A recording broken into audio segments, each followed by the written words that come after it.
মিলাদ কিয়াম হাদিস কোরআনে কোথাও নাই। এটা মুস্তাহাব আমল। কি আমল? মুস্তাহাব আমল। হাদিসে আর কোরআনে থাকলে তো ফরজ দিতে হবে। কথা কর না। আমরা যারা মিলাদ কিয়াম নিয়ে খুব বেশি দ্বন্দ্ব ঝামেলা করি, কেউ বলে যে মিলাদ জায়েজ, কেউ না জায়েজ। আশা করি আজকের এই বক্তব্যটা শোনার পরে, আজকের এই ওয়াজিনের কথাগুলো শোনার পরে আর এটা নিয়ে কেউ দ্বন্দ্ব বা বিবাদ সৃষ্টি করবেন না। হ্যাঁ, জায়েজ না জায়েজ যারা এগুলো নিয়ে খুব বেশি বাড়াবাড়ি করে, আশা করি আজকের এই বক্তব্যটা শোনার পরে কেউ আর এই বিষয়গুলো নিয়ে ঝগড়া বিবাদ বা অতিরঞ্জিত কিছু করবেন না। তবে এর পুরো বক্তব্যটি শুনুন। যদি কোরআনের আয়াত দিয়ে মিলাদ কিয়াম প্রমাণিত হইতো তো ফরজ দিতে হবে, সবার জন্য করণ লাগবে। বুঝছেন কথাটা? যদি কোরআনে মিলাদ কিয়াম থাকতো তাহলে কারো কোনো উপায় আছিল? কি কথা কন না যে আপনারা?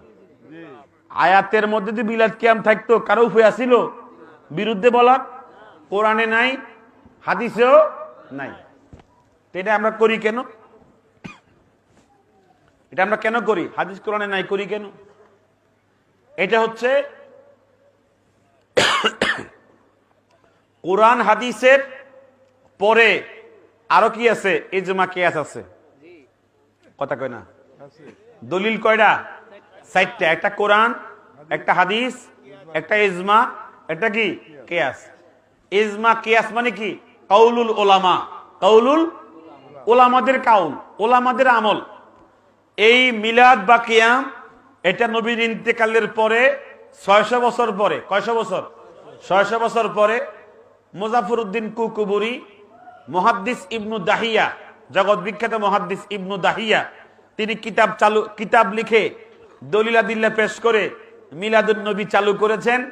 মিলাদুন নবী চালু করার পরে বর্তমান পর্যন্ত প্রায় কত বছর?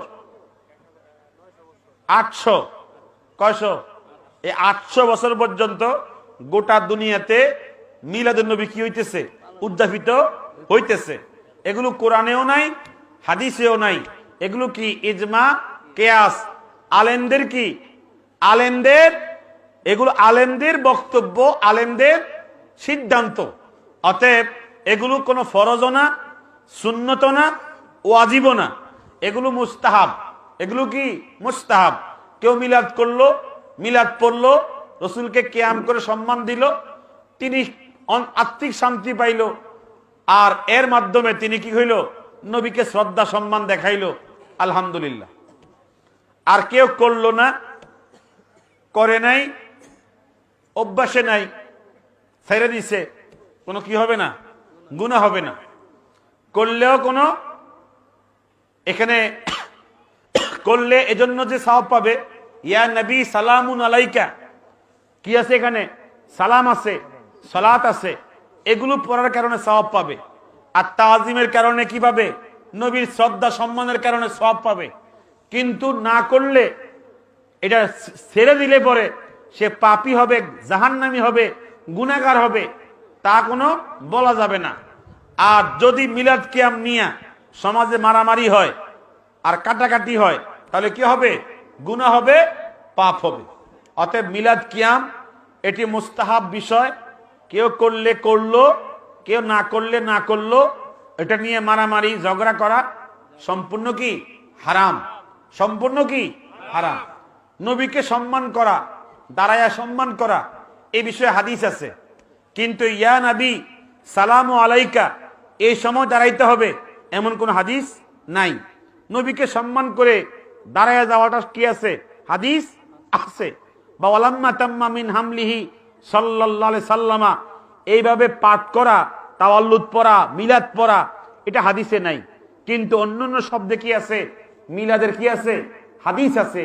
মানে মিলাদের ব্যাপারে অনেক হাদিস আছে, আমাদের পদ্ধতির মিলাদের কোনো হাদিস নাই। অন্যান্য হাদিস থেকে আমরা কিয়াস করে এটাকে মুস্তাহাব বলি। কি বলি? মুস্তাহাব বলি।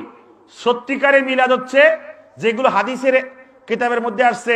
নবীজি নিজে বলেছেন, ফা বলিতু, আমি জন্মগ্রহণ করেছি ফি ইয়াউমিল ইসনাইন, সোমবার দিবসে। এই কথাগুলো হাদিসের শব্দ। কিন্তু ওয়ালাম্মা তাম্মা মিন হামলিহি সাল্লাল্লাহু আলাইহি সাল্লামা, এগুলো হাদিসের শব্দ না। এগুলো তাওয়াল্লুদ শরীফ, জন্মের কাহিনী। এগুলো মুস্তাহসান, মুস্তাহাব বিষয়।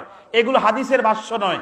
অতএব মিলাদ এবং কিয়াম হাদিসের থেকে উদ্ভাবন করে মুস্তাহাব প্রমাণিত হয়, সুন্নতে প্রমাণিত হয় না, ওয়াজিব প্রমাণিত হয় না। তো পুরো বক্তব্যটা তো আপনারা শুনলেন। শোনার পরে আজকের এই বক্তব্য শোনার পর আপনাদের কার কি মতামত আ অবশ্যই কমেন্টস বক্সে এসে সেটা জানিয়ে যাবেন। আর এটা নিয়ে আশা করি কেউ আর অতিরঞ্জিত বা বাড়াবাড়ি কোনো কিছুই করবেন না।